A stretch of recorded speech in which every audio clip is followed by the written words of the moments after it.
Hi guys, today's notes are on 10.3a, which are two-way tables and probability. So first, what is a two-way table? It's a frequency table that displays data collected from one source that belongs to two different categories. And the category of data is, one of them is represented by the rows, which is going across, right? So that's class in this scenario. And then the other is represented by columns, attending or not attending. So let's suppose you randomly survey freshmen and sophomores about whether they are attending a school concert, and a two-way table is one way to organize your results, right? So if you take a look, we've got all of our numbers here. So there are 25 freshmen who are attending, right? 44 who are not, and there's 80 sophomores who are, and 32 who are not. The numbers that are inside, okay, so let's talk about the two ways we can display the two-way tables. There's two ways the numbers inside can show up. They can show up as counting, like how many students there are, or they can show up as probabilities, which are like, out of the total. Okay. So if we were talking about frequencies, which is what we're doing here, each entry in the table is called a joint frequency. Okay, so in the table is called a joint frequency, because it's talking about the frequency of two things joined together happening. Okay? The sum of the rows and columns are called marginal frequencies.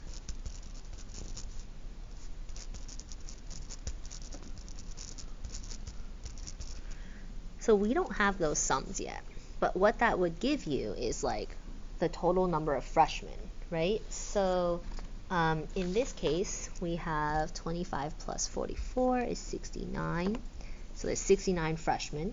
There are 112 sophomores, right? Let's write this in. Okay. And then we can also find the total of students who are not attending, right? So there are 76 total not attending. And then there are 105 attending. These numbers in red right now are your marginal frequencies. Okay.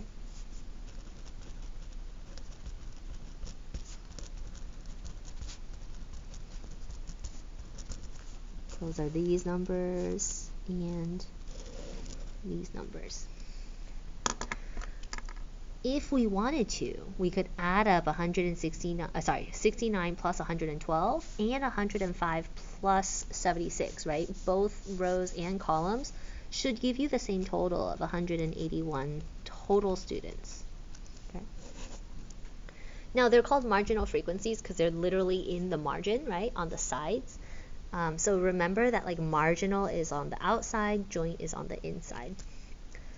If we wanted to, we could also rewrite this as a probability. So I could take 25 divided by 181, right, to see the percentage or probability of students. Now, probabilities, the other word we use to describe probabilities, is a relative frequency.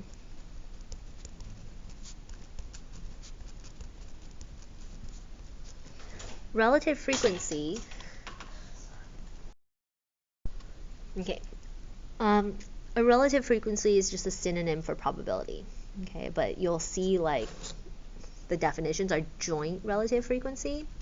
Well, joint relative frequency is sort of talking about joint frequencies and relative, right? But since it has the word relative, that's what makes it a probability.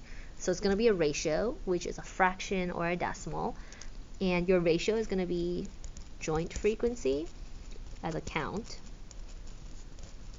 over your total number, or a total number of outcomes. Okay?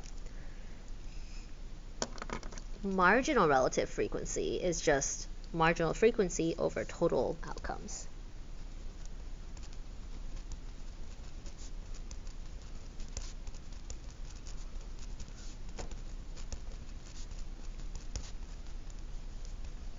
And so the word relative, I'm just going to keep underlining it, that's what makes it a probability. Okay? So out of your total. We're going to have one more definition in a moment, but for right now, let's utilize these and see how we can answer some questions.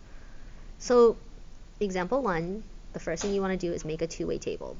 In another survey, we talked to 106 juniors, 114 seniors, and we know that 42 juniors and 77 seniors plan on attending a concert.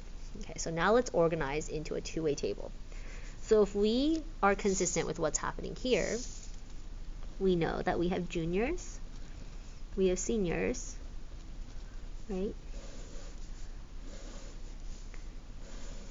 And then we have attending, and then we have not attending.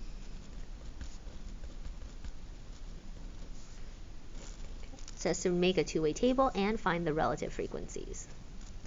Well, the relative frequencies are going to help us because we're given that only 126 juniors respond. That's not the people who attend or not attend, that's the total. So 106 is going here. Okay. 114 seniors respond. Okay. And if you want to, you can label it. But I would not require that. 42 juniors attend the concert or plan to attend, right? So that's going to go here. Juniors who attend or plan to are 42, and seniors who plan to attend are 77. At this point, we have all the information we need to fill out the rest of my table and get the total attending versus not attending. You guys see how like we can get a total of students who plan to attend right here, which is 119. Right? So 42 plus 77. Right here, I can do 106 minus 42 to get the number that we're missing, right? Because it's going to be 42 plus what gives you 106, and that's going to be 64. This one will be 37, and we can figure it out there. And then we know now the total will be 101. And then when we add our marginal frequencies as a row and as a column, that should give us the same number here as 220 total. Okay, the total is always my check of did I fill in the table correctly. It's also really helpful when we talk about relative frequencies here, right? So relative frequencies means you're going to take all of these numbers and you're going to divide by the total. And that's all it is. And so now you're going to have fractions or decimals. I would leave these as fractions, and I do not actually want you to reduce these fractions, because if you reduce it, it makes it harder for me to tell if you picked the right numbers originally. So right now, in a table, let's see if I can give myself a little more space here.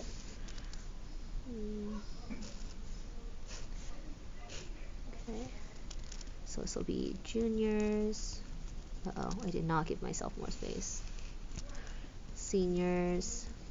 This will be my marginal, right? So this is 119 over 220.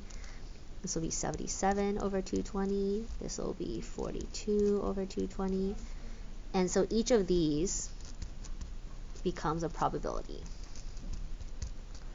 And this will be 64.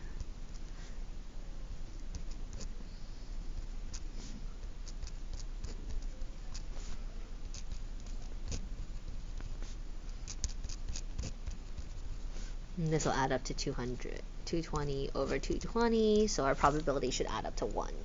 Okay? Neither of these on their own are very helpful until you have a question that needs to be answered. Right? So these are helpful for us to answer the question. If you have this question with this information, you'd have to do a lot of math to figure out what could happen here. Right? But organizing like this will allow me now to just go in, and since I'm looking at probability, that means I'm going to be looking at this table, right? That a randomly selected student is a senior. So let me go to my total of seniors, which is 114 over 220. Right? And that gives me the probability. Sorry, someone took my calculator. So I'm going to go 114 divided by 220. And that'll give me 0.52. Okay, or 52%. What's the probability that a student is randomly selected who is a senior who attends? Well, seniors who attend are right here, so that's 77 over 220, right? Which is 35%, or 0.35.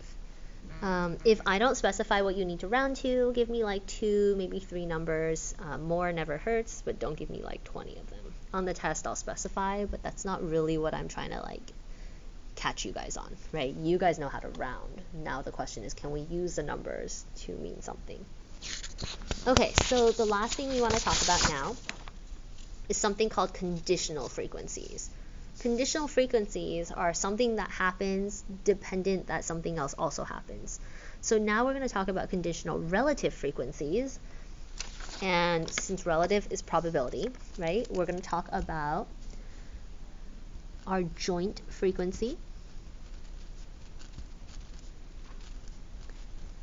But it's not going to be out of the total. We're going to take what is the probability that one of the numbers in the table happens given that a marginal frequency happens.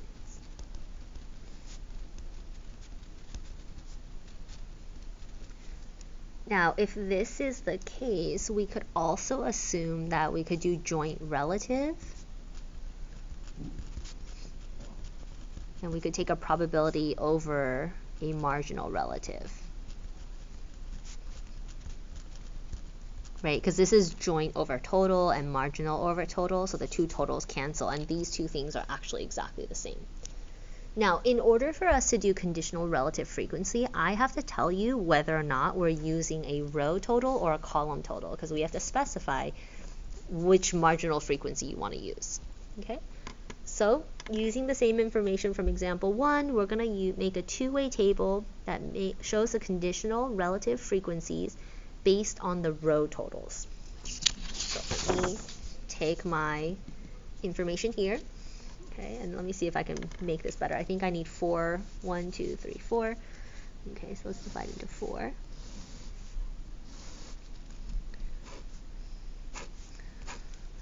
So attending, not juniors, seniors.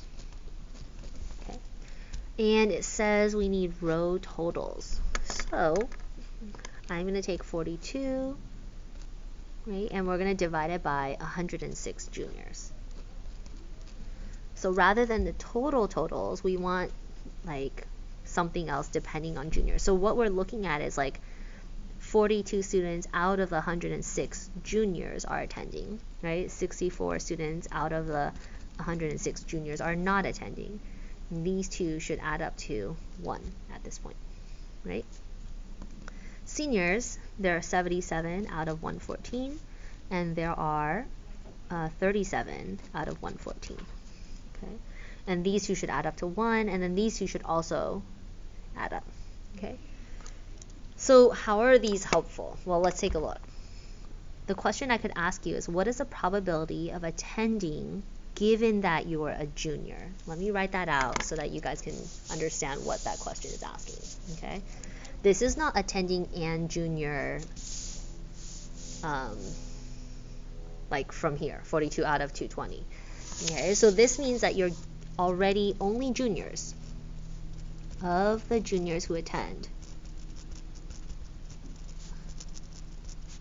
not of everyone.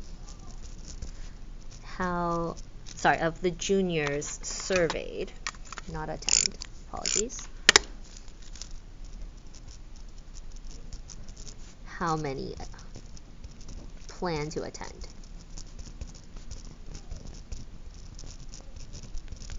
Okay, so that probability is 42 juniors surveyed. 42 juniors plan to attend out of the 106 surveyed. And then you can get your decimal. Okay, you guys can figure that out. Of the students who plan to attend, right? Given that they're a senior, how many seniors plan to attend? So that's 77 over 114, and you can get a number there.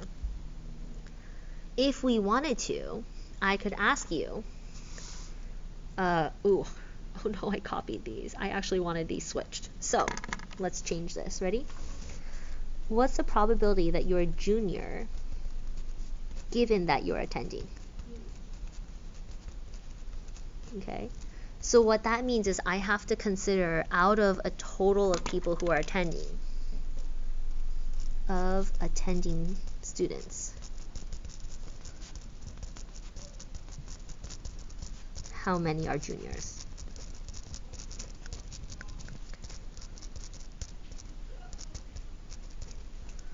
Okay, so we know we have 42 juniors attending who are planning to attend, right? But now I want to look at my total divided by the total number of attending students. So if you guys remake the table here, that'll work. But I can also look down here. There are 119 students attending, and of those, how many of them are juniors? Does that make sense? So let's do one last one. Okay, so let's see probability of senior given that you're not attending. Okay, see what you've got. Okay. So noticing that we can look here, seniors not attending. So there are 37 seniors who do not attend out of the total number of 101 students.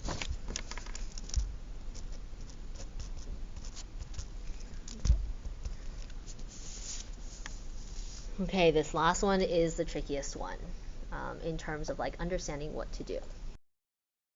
Okay, so our last example, and this is the one that we're going to introduce here and we're going to practice more in class tomorrow. We're going to be finding conditional probabilities. Conditional probabilities are things such as probability of B given A, right? And so something has to happen first and then we have something else happening. Event A happens first, then event B. So let's remind ourselves that we have two formulas. We know that the probability of event A and B happening is equal to the probability of event A happening times the probability of event B happening given that A has happened. Okay. So right now we're talking about things that are related to each other. So a satellite TV provider surveys customers in 3 cities, Glendale, Santa Monica, and Long Beach. The survey asks whether they would recommend the TV provider to a friend.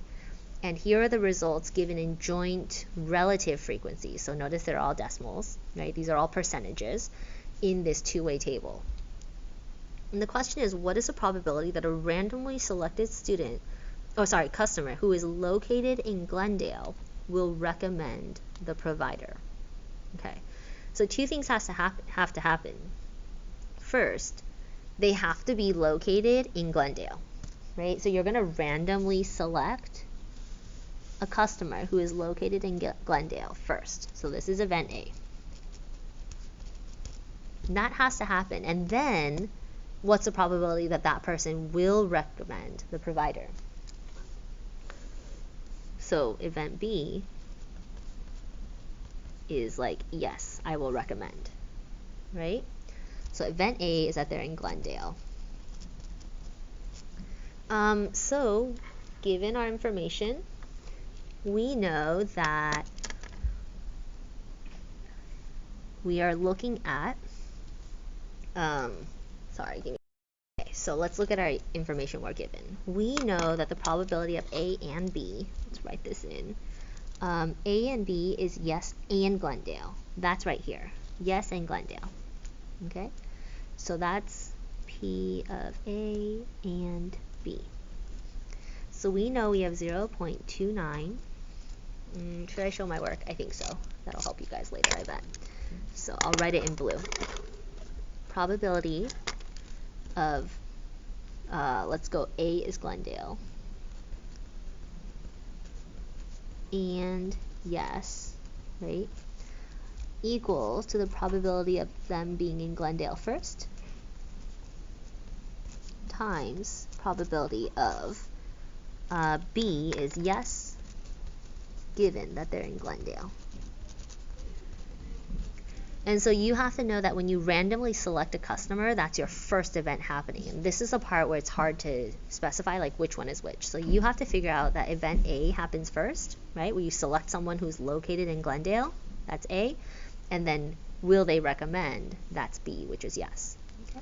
So Glendale and yes is right here, so that's 0.29. The probability of being in Glendale. Now, if you guys take a look, Glendale right now, if we look at it, has a total, right? So Glendale is both of these numbers. So 0.29 plus 0.05, that's your probability of Glendale. So I'm going to go here, 0.29 plus 0.05, okay? And what we don't know is how many of those people say yes if they're in Glendale already.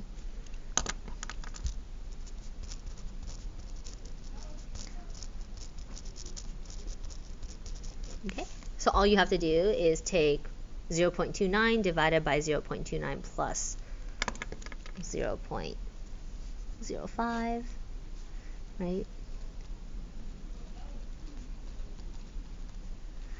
That number is 0.34, right? So this crosses out. And that gives us 0.29 over 34, which is, sorry, let me pull up my calculator, 85%. 0.85, 85%. Okay. Which makes sense if you look at all the people in Glendale, there's a lot of people who would recommend yes. Okay, so I want you to pause the video right here and take a moment to see if you can figure out what event A and event B is.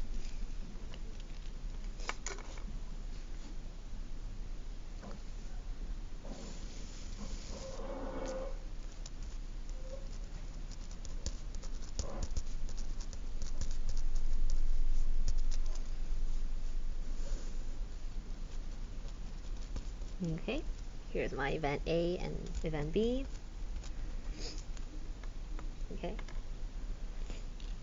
so I'm going to have probability of A, which is not recommend,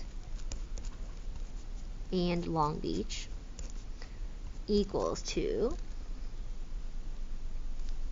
probability of not recommending times the probability of them being in Long Beach if they do not recommend.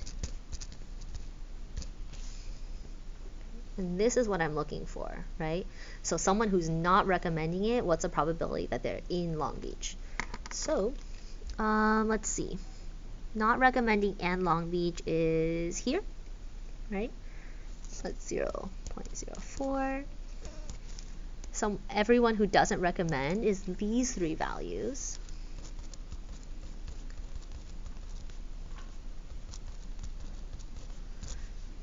Times whatever you're looking for. So I'm going to take 0.04 divided by this total here, which is 5 plus 3 is 8, plus 4 is 12, 0.12. Oh, that's nice, because then it's 4 over 12. You guys see how that works, right? You can just simplify it. So 4 over 12 equals to 1/3, which is 33%. Did I add this in right? Yep. Okay. We are going to practice a lot more tomorrow on this, so hopefully you understand this and we'll keep practicing.